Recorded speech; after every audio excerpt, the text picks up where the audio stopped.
हरे कृष्णा, राधे राधे। स्वागत है आप सभी का गोविंद भजो चैनल पर। आज के इस वीडियो में हम सुनेंगे सोमवार व्रत की कथा। सोमवार व्रत रखने से भगवान शिव सहित पूरे शिव परिवार का आशीर्वाद प्राप्त होता है। इस व्रत को कुंवारी कन्याएं मनचाहे वर प्राप्ति के लिए और सुहागिन महिलाएं अखंड सौभाग्यवती होने के लिए रखती हैं। सोमवार व्रत में भगवान शिव की पूजा के साथ ही व्रत कथा पढ़ना या सुनना बहुत जरूरी माना गया है। तो चलिए कथा शुरू करते हैं। पौराणिक कथा के अनुसार प्राचीन समय की बात है। एक गांव में एक साहूकार रहा करता था। साहूकार धनी था, उसके पास अथाह धन दौलत थी, लेकिन उसकी कोई संतान न थी। साहूकार भगवान शिव को प्रसन्न करने के लिए सोमवार का व्रत रखा करता था। व्रत के दौरान वह विधि पूर्वक भगवान शिव और देवी पार्वती की पूजा सुबह और शाम को प्रदोष काल के समय करता था। शिवलिंग पर दीपक भी जलाता था।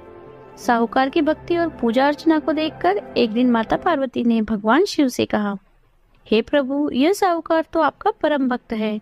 हर सोमवार को विधि विधान से आपकी पूजा करता है। मुझे लगता है कि आपको इसकी मनोकामना अवश्य पूर्ण करनी चाहिए। तब भगवान शिव ने देवी पार्वती की बात सुनकर कहा, हे गौरी, यह संसार एक कर्म क्षेत्र है। जैसे एक किसान अपने खेत में बीज बोता है तो कुछ समय बाद उसे पेड़ मिलता है, ठीक उसी तरह इस संसार में आदमी जैसा भी कर्म करता है उसे फल भी वैसा ही मिलता है। लेकिन माता पार्वती ने भोले भंडारी से दोबारा आग्रह किया और कहा, हे नाथ, फिर भी आप इसकी मनोकामना पूर्ण कर दीजिए, क्योंकि ये आपका परम भक्त है। अगर आप भी अपने भक्तों की इच्छा पूर्ण नहीं करेंगे तो फिर भला भक्त आपकी पूजा आराधना क्यों करेंगे। माता पार्वती के इतना आग्रह करने पर भगवान शिव ने कहा, देवी, यह धनवान साहूकार है और इसका कोई भी पुत्र नहीं है, इसलिए यह सदैव चिंतित रहता है। हालांकि इसके भाग्य में कोई संतान का योग नहीं है, परंतु आपके आग्रह पर मैं इसे पुत्र प्राप्ति का वरदान देता हूँ। लेकिन इसका पुत्र केवल 12 साल तक ही जीवित रहेगा। मैं इससे ज्यादा कुछ नहीं कर सकता। फिर एक रात भगवान शिव ने साहूकार को स्वप्न में दर्शन दिए और कहा कि उसे जल्द ही पुत्र की प्राप्ति होगी, लेकिन उसका पुत्र दीर्घायु नहीं होगा, बल्कि केवल 12 वर्ष तक ही जीवित रह पाएगा। यह बात सुनकर साहूकार ना तो प्रसन्न हुआ और ना ही ज्यादा दुखी हुआ। स्वप्न में सब कुछ जानने के बाद भी साहूकार ने पूजा अर्चना जारी रखी और कुछ दिनों बाद साहूकार की पत्नी गर्भवती हो गई। उसने एक सुंदर बालक को जन्म दिया। बालक के जन्म से घर पर हर्षोल्लास का माहौल था, लेकिन साहूकार खुश नहीं था, क्योंकि उसे पता था उसके बालक का जीवन केवल 12 वर्ष तक का ही है और उसने किसी को भी ये बात नहीं बताई थी। जब वह बालक 11 वर्ष का हुआ तो साहूकार की पत्नी ने बालक के विवाह की बात साहूकार से कही, लेकिन साहूकार ने इस बात से इनकार कर दिया और उसे शिक्षा के लिए काशी भेज दिया। साहूकार ने बालक के मामा को बुलाया और उन्हें पैसे देकर बालक के साथ काशी जाने का आदेश दिया। साहूकार ने मामा भांजे से कहा कि वह काशी जाते समय रास्ते में यज्ञ कराते हुए ब्राह्मणों को भोजन कराते हुए जाएं। दोनों मामा भांजे ने ऐसा ही किया। काशी जाते समय जिस रास्ते से मामा भांजे गुजर रहे थे, वहाँ का राजा अपनी पुत्री का विवाह एक ऐसे राजकुमार से करवा रहा था जो काना था। उधर दूल्हे का पिता इस बात से चिंतित था कि अगर दुल्हन पक्ष को पता चल गया तो राजकुमारी विवाह के लिए मना कर देगी। इसलिए उसने जब साहूकार के पुत्र को देखा तो उसने सोचा कि मैं अपने बालक की जगह तोरण के समय इस बालक को बिठा दूंगा और दुल्हन पक्ष वालों को पता भी नहीं चलेगा।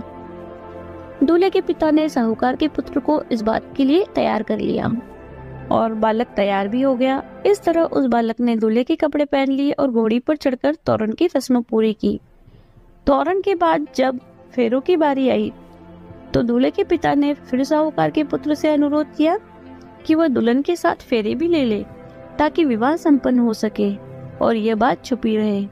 मामा भी राजी हो गए। विवाह समारोह भी संपन्न हो गया।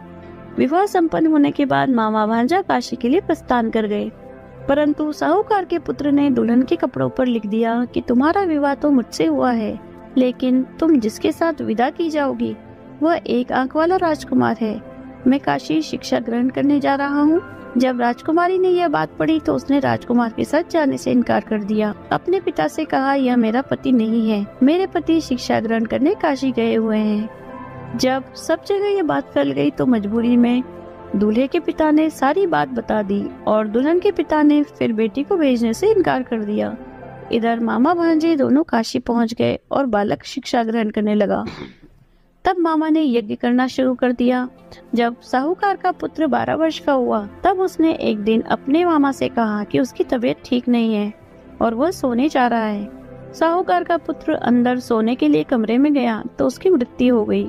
थोड़ी देर बाद जब मामा अंदर पहुंचे तो उन्होंने बालक को मृत अवस्था में देखा और बहुत दुखी हुए, परंतु वे रो नहीं सकते थे वरना उनका यज्ञ अधूरा रह जाता। इसलिए मामा वापस आकर यज्ञ करने लगे। यज्ञ पूरा करने के बाद, ब्राह्मणों को भोजन करवाने के बाद मामा अपने मृत भांजे को देखकर विलाप करने लगे। ठीक उसी समय उसी मार्ग से भगवान शिव और देवी पार्वती जा रहे थे। माता पार्वती ने किसी के रोने की आवाज सुनी तो भगवान शिव से कहने लगी, हे प्रभु, कोई मनुष्य रो रहा है, चलिए उसके दुख को दूर करते हैं। तब भगवान शिव और देवी पार्वती मामा के पास गए और उन्होंने जब मृत बालक को देखा तो हैरान हो गए, क्योंकि वह तो भगवान शिव के आशीर्वाद से जन्मा साहूकार का पुत्र था। माता पार्वती ने कहा, हे नाथ, यह तो साहूकार का पुत्र है जिसे आपने केवल 12 वर्ष तक ही जीवन जीने का वरदान दिया था, इसलिए आज 12 वर्ष की आयु पूरी होने पर वह मृत्युलोक को चला गया। देवी पार्वती ने मृत बालक को देखा तो उन्हें दया आ गई और भगवान शिव से हाथ जोड़कर विनती करने लगी, हे प्रभु, बस आप एक बार इस बालक को जीवन दान दे दीजिए, वरना इसके माता पिता जीते जी मर जाएंगे। माता पार्वती के कई बार आग्रह करने पर भगवान शिव ने उनकी बात मान ली और उस बालक को जीवन दान दे दिया। साहूकार का पुत्र जीवित हो गया। मामा भांजे अपने घर की ओर प्रस्थान कर गए। रास्ते में साहूकार का पुत्र उसी शहर से गुजरा जहाँ उसका विवाह हुआ था। दुल्हन के पिता ने बालक को पहचान लिया और मामा भांजे को लेकर महल में आ गए। दुल्हन के पिता ने एक समारोह किया और अपनी पुत्री को धूमधाम से साहूकार के पुत्र के साथ भेज दिया। उधर जब साहूकार का बालक अपनी पत्नी के साथ घर पहुंचा तो उसके माता पिता अंदर कमरे में बंद होकर बैठे थे। वे सोच रहे थे कि अगर उनका पुत्र सही सलामत वापस नहीं लौटा तो वे भूख प्यास से अपनी जान दे देंगे। तभी बालक के मामा ने कमरे के बाहर आकर उन्हें बताया कि उनका पुत्र जीवित है और विवाह करके वापस आया है। साहूकार ने बालक को जीवित देखा तो खुशी से उसका स्वागत किया और साहूकार का परिवार इस प्रकार खुशी खुशी जीवन व्यतीत करने लगा। यह सब भगवान शिव की कृपा और सोमवार व्रत का ही प्रभाव था कि साहूकार का पुत्र अल्पायु होने के बाद भी दीर्घायु को प्राप्त हुआ। इस प्रकार जो भी भक्त सच्चे मन से भगवान शिव की पूजा करके आज के दिन इस कथा को पढ़ते अथवा सुनते हैं, भगवान शिव उनके सभी दुख दूर करते हैं। इस कहानी को पढ़ने वाले, सुनने वाले, हुंकारा भरने वाले सभी की मनोकामना पूर्ण करते हैं। बोलिए शिव शंकर भगवान की जय, माता पार्वती की जय। ऐसी समाधि लगाई रे मेरा भोला न जागे, ऐसी समाधि लगाई रे मेरा भोला न जागे, भोला न जागे शिव शंकर न जागे, भोला न जागे शिव शंकर न जागे, ऐसी समाधि लगाई रे मेरा भोला न जागे।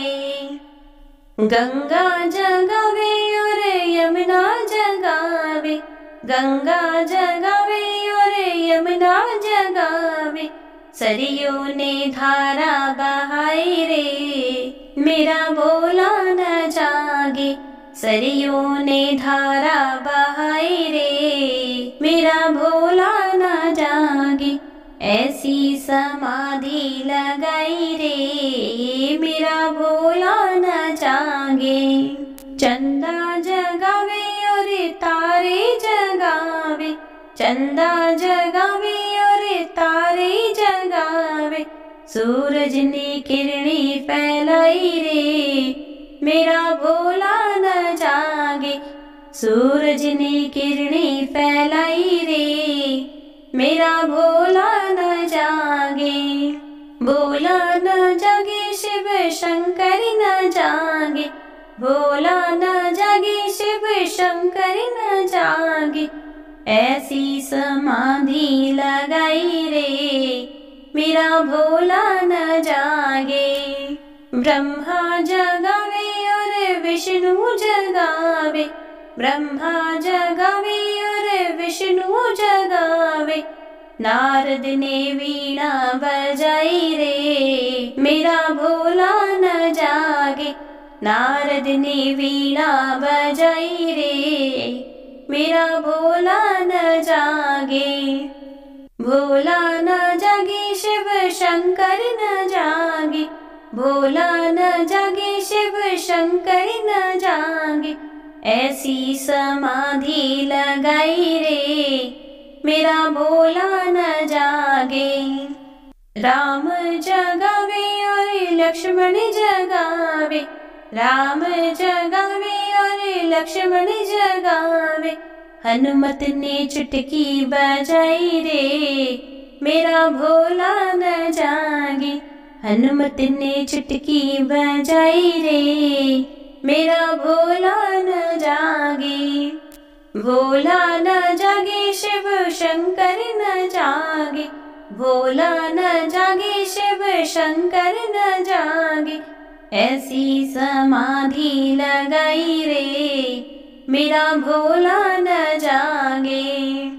राधा जगावे और रुक्मणी जगावे, राधा जगावे और रुक्मणी जगावे। मोहन ने बंसी बजाई रे, मेरा भोला न जागे। मोहन ने बंसी बजाई रे, मेरा भोला न जागे। भोला न जागे शिव शंकर न जागे, भोला न जागे शिव शंकर न जागे। ऐसी समाधि लगाई रे, मेरा भोला न जागे। भक्त जगावे और संत जगावे, भक्त जगावे और संत जगावे। सखियों ने राम धुनी गाई रे, मेरा भोला न जागे। सखियों ने राम धुनी गाई रे, मेरा भोला न जागे। भोला न जागे शिव शंकर न जागे, भोला न जागे शिव शंकर न जागे।